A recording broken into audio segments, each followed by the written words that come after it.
Good evening, friends. This is your host to welcome you through the creaking door into the inner sanctum. Come on in. Say, getting worry wrinkles over inflation, anybody? A pale face here at my elbow just asked me to point out that where he comes from, nothing inflates, everything deflates. As a matter of fact, living down under is one way of trimming your clothing budget down to bare essentials. All you need for the longest while is one wooden suit.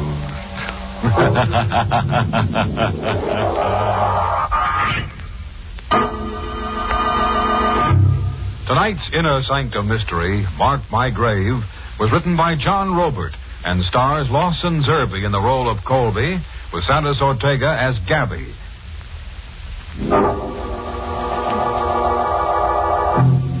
Tonight we intend to prove that when a live wire meets a dead head, not a spark of sanity remains. We're in Christenbury, an ancient American village founded during the reign of Queen Anne. We're witnessing a climax in the dark and bloody story of the Brenda clan. A story that has long terrified the timid and baffled men of logical mind. The story of the Brenda ghost. In a close, airless room of the Brenda home, a man is strapped down on an iron bed. His face is youthful, but his hair is white, as if bleached by shock. He stares blindly at an older man hovering anxiously over him. Gabby. Yeah? It's me. I've got everything under control. Untie me, Gabby. I can't breathe. No, I can't untie you, kid. Not the way you are. You just hurt yourself. I've sent for a doctor. Able to talk about it a little? Talk about it? Sure. Only if you're able to. Ghosts. Ghosts were a big joke to us. The assignment was going to be a gag. Picture stunt to give the newspaper comic relief. That day you called me. Hey, Colby. Yeah? Hey, the wire coming in. 8-state search for missing hitchhiker couple. And what about it? Just 2 more missing Americans. There's 1 million of them. Pamela and Alfred Parker have been missing for 14 days. They were last seen entering the village of Christenbury. They were seen entering, but nobody saw them leave. Christenbury is the village famous for the Brenda ghost. You want to buy a bed sheet, boss? No. I do want to buy a circulation booster. Oh, you're not assigning me to interview the Brenda ghost. And all the other Brendas with pictures. Trot yourself over to Christenbury with a flash gun and photograph everything that moves. What if the ghost is, camera shy? Christenbury was a village a man starts talking to himself in. A handful of bearded old-timers who stared at newcomers, then scurried away like frightened jackrabbits. The population on the ground was less than 100. The population underground was an easy 20,000. Now, before tackling the Brendas, I did some reconnoitering. If you're a man of caution, Mr. Colby, you'll not go poking your nose. How did Luther Brenda die? He was found keeled over in his study one black night, murdered. Somebody took an axe to him. Just somebody, huh? The hatchet man was never caught? No. Did the police ever figure out a motive for the murder? Robbery, they said. But it was hate that killed old Luther, if you ask me. Well, driving into town, I saw posters tacked onto telephone poles advertising a public auction of the Brenda house and grounds tomorrow at 10 a.m. What's it mean? County supervisor's orders. Ain't a penny in taxes been paid since old Luther Brenda died. Good riddance to Luther's brood, I say. If you're set to go into the devil's roost, you'll be wanting a powerful charm on your person. Wear this around your neck and you'll come to no harm. The old lady was peddling a bag containing a few strands of human hair, a strip of dried snake skin, and a cube of live lodestone. A luck charm to ward off demons. Hey, you really sold yourself on the Brenda ghost story, huh? I've seen old Luther Brenda. Seen him with my own eyes. Where? right where you're standing. Look. We called the devil and he's come. Come? What do you mean, come? Look to the window. I followed her pointing finger. There, staring at us through her window, was a face. It's old Luther, Brenda. It glowed like a mask coated with phosphorus. In a moment, the face was gone. Vanished.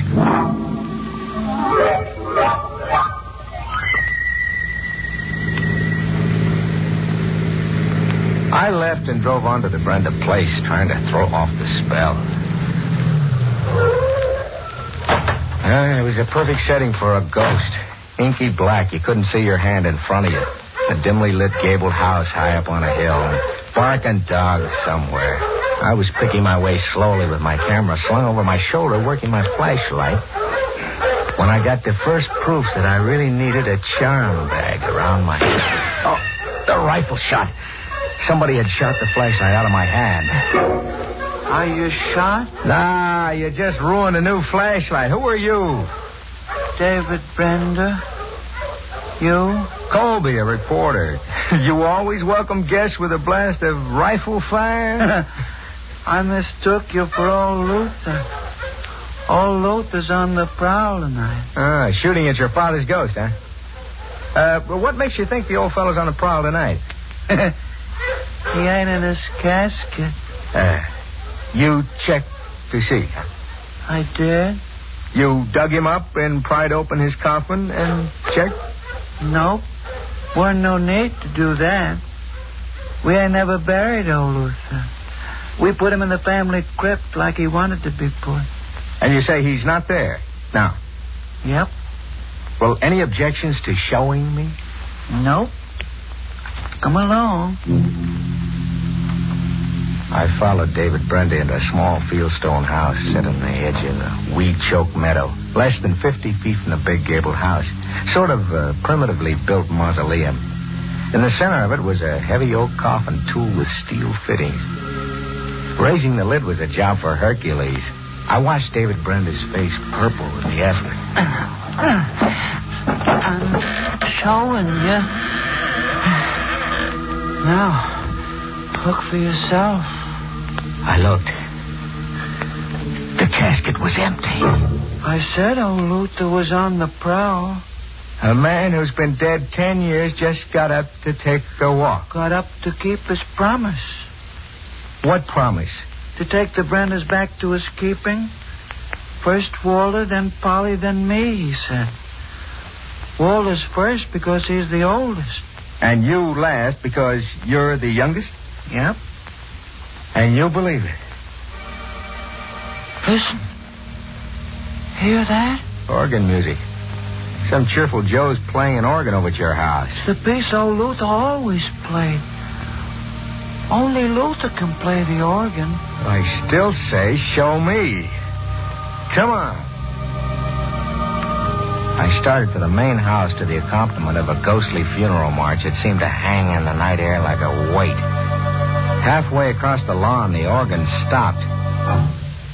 A dead man was ready to take his eldest son back to his keeping. It's Walter. Upstairs in a little room, Walter was on the floor beside the organ, sitting rigidly with his hands clasped on his knees, like a child at his father's feet. First Walter because he was the oldest. And then me. I'm next. You're Polly Brenda? I'm Polly Brenda. Didn't Father play beautifully, David? Polly fit her name to a T, a face like a parrot. Standing behind Polly, writing furiously into a palm-sized notebook, was another queer-looking duck. The kind of guy you imagine running through the fields with a butterfly net. Oh, who's the note-taker, David? Mr. Lortrick. Yeah, he's a lord. Sir Oliver Lortrick. And your name is what? Are we, rival reporters? Indeed not. Well, then what's all that note-taking about? My on-the-spot investigation into supernatural phenomena. The Brendas were kind enough to extend an invitation to me. For $500 for his keep. And a silk dress for me. What research society do you represent, Sir Oliver? My own. My independent research will become a book. A really revolutionary book, I would say. You've seen the Brenda ghost. I have. My findings here have been truly remarkable. You gotta show me. Bodies disappear, sure, but not under their own steam. Old Luther was missing from his casket.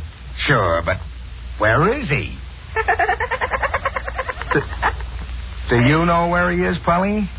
Why, back in the coffin. He always goes back to rest after he's played the organ. We hiked back to the mausoleum, all of us. I watched David Brenda make like Hercules again, raising the heavy oak lid. I'm showing you.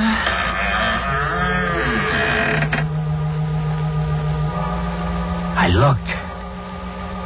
Old Luther Brenda was back in his casket.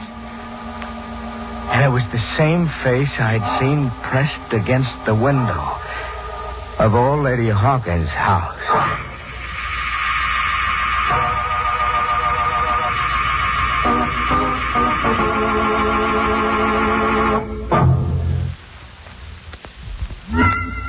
The mind's a funny thing, Gabby. You're a hard-headed cynic who says, show me, but suddenly you can't trust your eyes.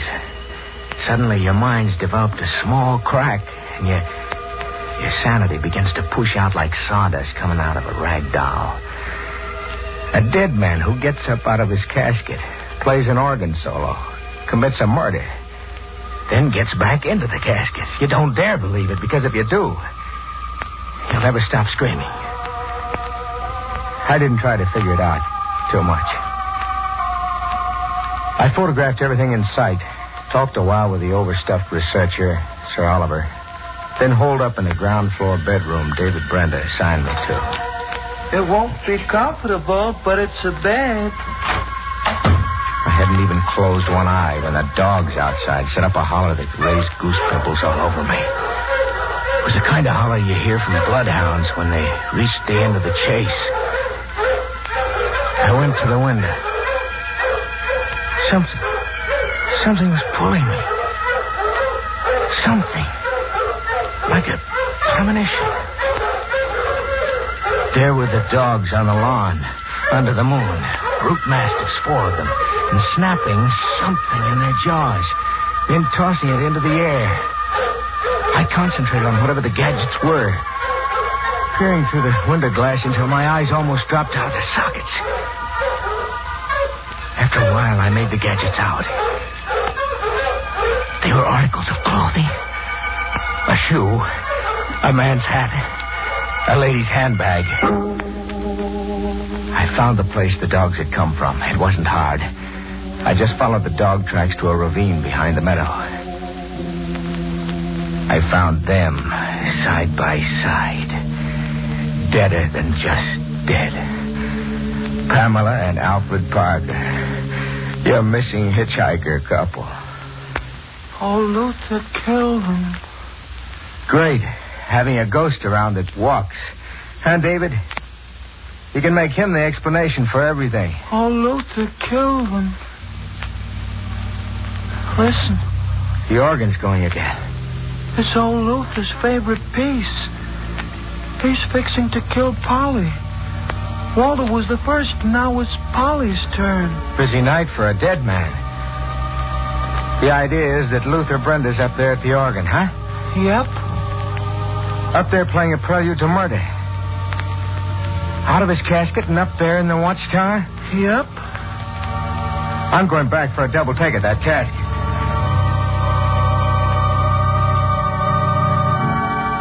I played Hercules with the lid myself this time. I did a double take 20 times over. The casket was empty. I sprinted for the main house with David Brenda puffing at my heels and a funeral march pacing me. Springing got me within a foot of the front door when the music stopped.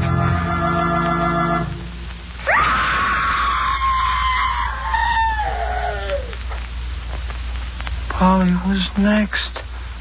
After Walter. Oh, Luther's keeping his promise. Shut up, shut up! was, Polly. Same place. On the floor in the watchtower at the foot of the organ. Same kind of death. Like Walter, sitting rigidly with her hands clasped on her knees, like a child at her father's feet. First Walter, then Polly, he said. I'm the youngest. I'm last. When my feet felt steady enough, I went to see if Luther Brenda had settled back in his casket. I went to see just as a matter of routine. I'd find him there, I was sure of it. I'd find him there because there wasn't an organ going. That's how I'd begun to think. I wasn't your boy anymore, Gabby. I was practically a Brenda. I never reached the mausoleum. Because out there in the dark, I saw Luther Brenda. I stood knee-deep in the weeds and watched Luther Brenda walk past me and head straight as an arrow for the mausoleum. A dead man was returning to his casket. I took his picture, a rear profile view. My hands worked the camera automatically from habit. I didn't start screaming until the mausoleum door closed behind him. And then I couldn't stop breathing.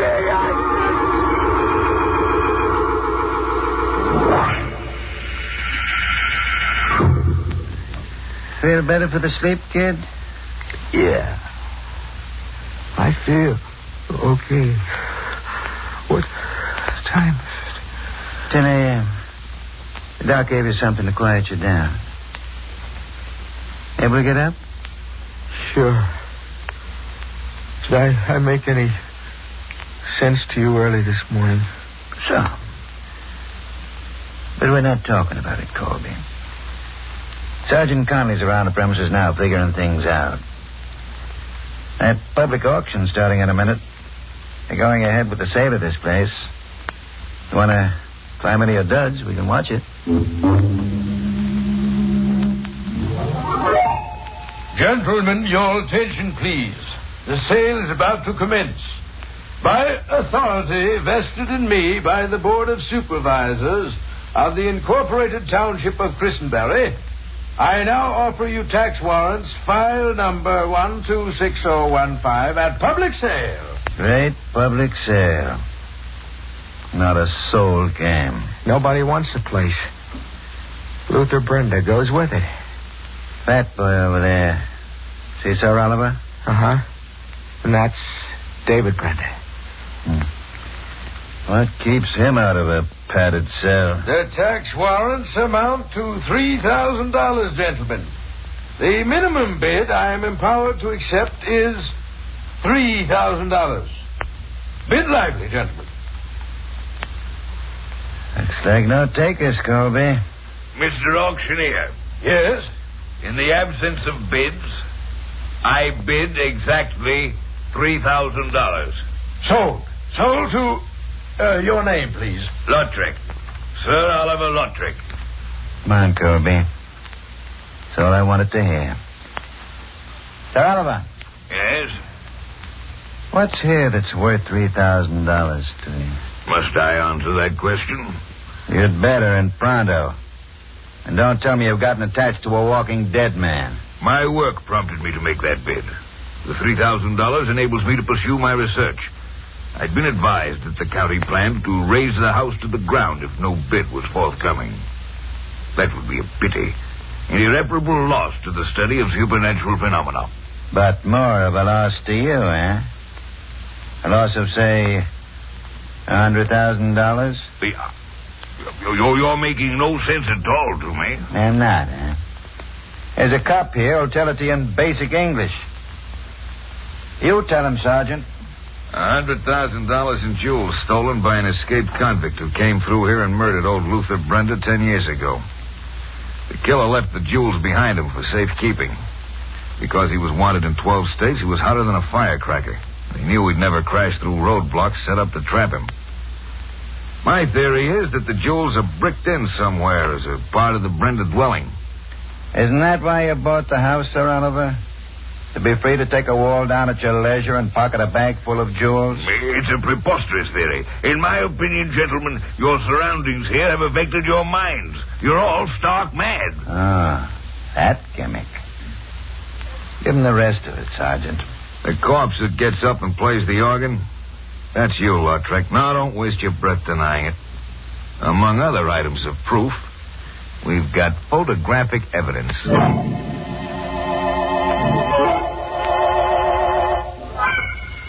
That wraps up the ghost story, Colby. Sir Oliver was caught in that roadblock 10 years ago. Served his time, then came right back to Christenberry in his jewel cache. Photographic evidence, Connolly said. What did he mean? That picture you took of Luther Brenda walking back into the mausoleum. We developed it and blew it up. It was Sir Oliver wearing a plastic mask. It was a close copy of Luther Brenda's features. We found the mask in his luggage. But the casket was actually empty. Twice. Another law trick operation. Bet on it. Stop picking your brains. It's all ABC, open and shut.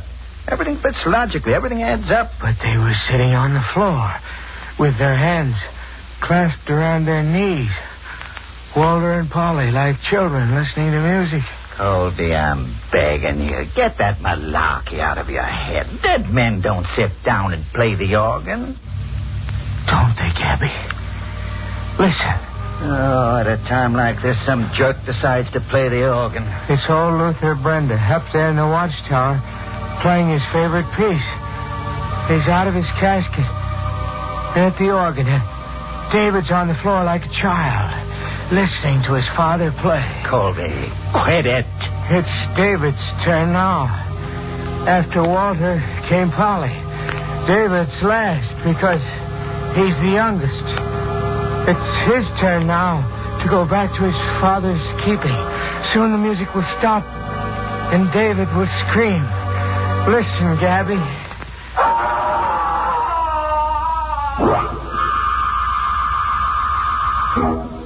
See, Gabby? David sits like the others on the floor, dead. Is he dead, Sergeant? Yeah. Can't pin this one on Lautrec. Then what killed David Brenda? Old Luther Brenda killed him, Gabby. David was last to go because he was the youngest. Oh, shut up, Colby. You were saying, Sergeant? No visible injury. Offhand, I'd say he was frightened to death. Brought a seizure on himself. Sure. That makes sense. He frightened himself to death. Does it make sense, Gabby? David Brenda played an organ solo for David Brenda. He sat at the organ pumping the pedals and sat on the floor at the same time. Sure, it makes sense. It's got to make sense. He played a funeral march and died listening to it. One man in two places at the same time. Does it really make sense, Gabby? Does it?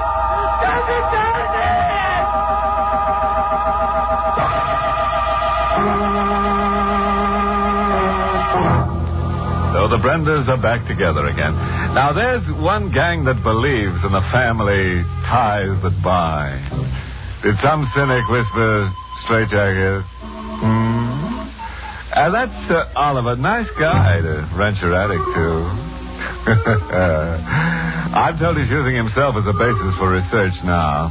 He's bringing his notebook and pencil into the hot seat with him. Expects to record impressions that will electrify nobody but himself.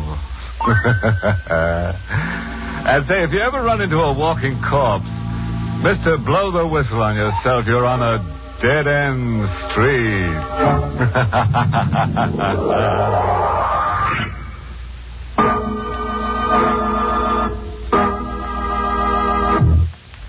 Inner Sanctum is heard each week in the United States over CBS, the Columbia Broadcasting System, and has been rebroadcast for servicemen and women overseas through the facilities of the United States Armed Forces Radio Service, the voice of information and education.